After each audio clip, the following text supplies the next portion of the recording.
What's good, family? It's Pastor Free, and I'm just on here free ranting. Give me 3 minutes. Let me see, can I get you free indeed? This Friday, I want to tell you to know your capacity.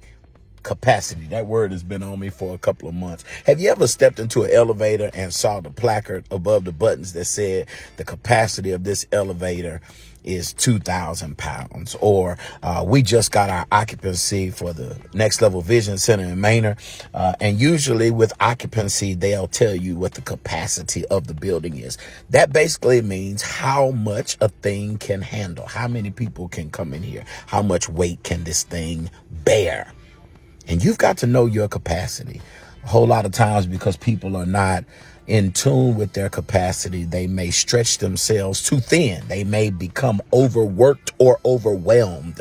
They may be doing a lot of different things, but producing no real fruit because they're not functioning at a high level in any of those things because they're not aware of their capacity. The other night, I was trying to record worship on my phone.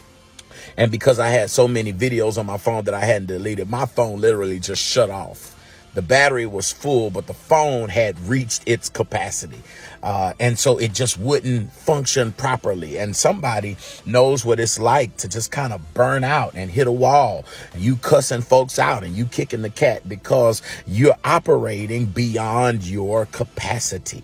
You've got to know your capacity when it comes to your relationships. How many healthy relationships can I manage at one time? When it comes to your responsibilities, how many tasks can I take on? When it comes to your riches, how much money can you really manage?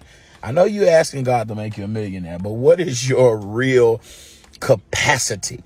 You may want to say yes to a lot of things, but sometimes you've got to learn to say no for the sake of capacity. Now, the flip side, let the church say flip side, is you cannot allow other people to dictate your capacity. All of us have different levels of capacity. And if you're not careful, you'll allow people to talk you out of what you can and should be doing because they can't do it. And that's okay. In the Gospel of Matthew, chapter 25, Jesus tells a parable about the kingdom, and he likens it to a man that goes on a journey and leaves his money in the hands of 3 servants. One he gave 5, one he gave 2, one he gave 1. And we know that they had different capacity. It literally plays out in the story because the one who had 5 ended up with 10. The one who had 2 ended up with 4. And the one who he gave 1 talent to buried it. And really, he ended up with nothing. So you got to know your capacity and don't let people talk you down or talk you out of what you know you are capable of. Because if you got a high capacity and you're functioning beneath it, well, you know what they say about idle hands.